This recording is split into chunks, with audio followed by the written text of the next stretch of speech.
For today's video mga sis, gumawa nga lang ako ng turon for breakfast. And inayos ko nga lang itong lasan ng coleslaw na ginawa ko kagabi kasi hindi ko pa nga siya natimplahan. Pagkagising nga ni Amira mga sis, may lakad nga yung asawa ko kaya sumama kami. Naki-joyride nga lang kami ni Amira dyan mga sis. And kinagabihan nga mga sis, nag-dinner lang kami at saka kinausap ko nga ng masinsinan si Amira. Kaya tara, samahan mo ako and spend another day with me as 27-year-old public school teacher, small meat shop owner, wife, and a mom, and back with another mini vlog. May tira pa nga kaming lumpia wrapper mga sis at saka saging na saba. So napag-decidean ko na turon na nga lang for breakfast. Alam ko naman na favorite ni Amira yan mga sister. Kaso nga lang yung wrapper lang, charis. And meron pa nga yung overnight oats na ginawa ko mga sis. Kaya ayan, perfect na nga ang breakfast namin. Actually sa araw na to mga sis, wala nga ako naiisip na gawin kundi kumain, charis. Para bang yung mga kasipagan ko nung isang araw ay naubos, char. Yung bang gusto mo na lang mahiga whole day, charis. Sa after nga maluto mga sis, ayan, kumain na rin kami. Syempre si Amira, favorite din niya yan turon mga sister. Kaso nga lang, yung wrapper lang, char. O diba, ang sarap kumain kapag may kamarites, charis. Syempre ang kinakain nga ni Amira dyan mga sis ay yung wrapper. Syempre sa asawa ko yung saging para hindi sayang. Next time nga ay puro wrapper na lang ang iluluto ko, wala nang saging, charis. Kung mapapansin nyo nga yung mga vlog ko nung nakaraan mga sis, siguro mga past 2 months,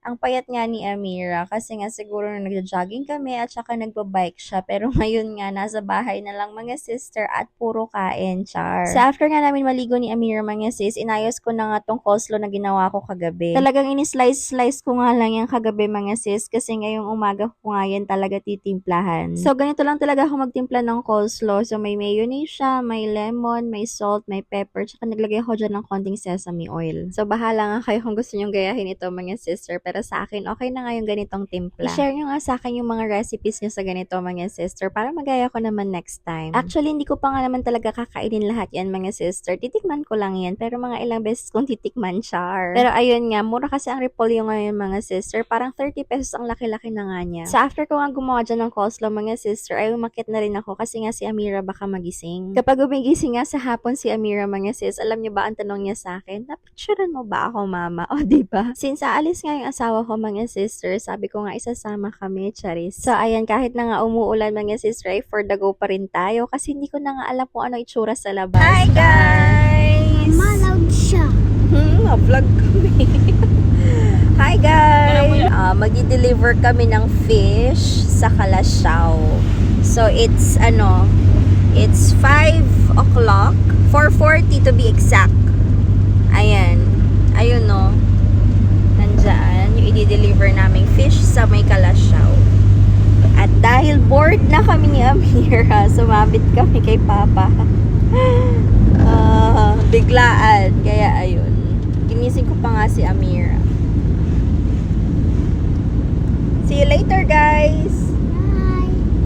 Ayun nga mga sis, pumunta kami ng Robinsons kasi doon nga yung meet-up place ng asawa ko. Syempre, sumabit talaga kami ni Amira dyan. Nauna nga kaming pumasok dyan ni Amira mga sis kasi nga naghahanap pa nga ng parking space yung asawa ko. Buti na lang nga at nag-jacket si auntie ninyo kasi ako nga dyan for the lamig nga ako dyan mga sis. Wala naman kayong masyadong ginawa dito mga sis, nagmerienda lang kami dyan. And umuwi na rin agad kasi nga baka lumakas pa yung ulan at hindi kami makauwi, char. And around 9:30 nga mga sis, ginawa nga namin yung last order namin. And ayun, pinagawa ko na nga yung kapatid ko ng orders mga sister. Kaso nga lang hindi ko alam nag-vlog takeover pala si auntie ninyo. Sayang naman tong mga clips niya mga sister kaya isasama ko na nga. Itong orders na nga nito mga sister ay pupunta pa ng Pasig o diba? Sana all. Since may kasama nga yung Hebrew sandwich mga sister ay ginawa na nga ng asawa ko. Syempre mga sis, sobrang sarap talaga kumain ngayon kaya kahit alas 10 na nga yan ay kumain pa kami ng asawa ko. With matching marites pa yan, charis. Pero kahit na alas 10 na nga yan mga sis, naisipan ko pa nga magkape ng mga oras na yan. Buti na nga lang at nakatulog ako noon, charis. At dahil bawal nga sa asawa ko yung kape mga sis, ayan, for the amoy na nga lang niya.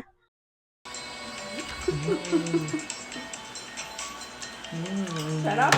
Sarap. Are you scared? Why are you scared? Frog. You're scared because The frog. with the frog. Bakit ka scared? Cause I'm too very scared at tagal mo baka paan mo si frog kasi gusto ko lang ko abstract tagal mo. Oh, bad girl ka ba? Oh, are you sure? Oh. Why are you not listening to mama? Why are you not listening to mama? I need to listen now cause I need to be a promise and don't like kuning in the frog. And then, Nung punta tayo sa mall, tapos may frog na. Tapos, nung dito na tayo sa house,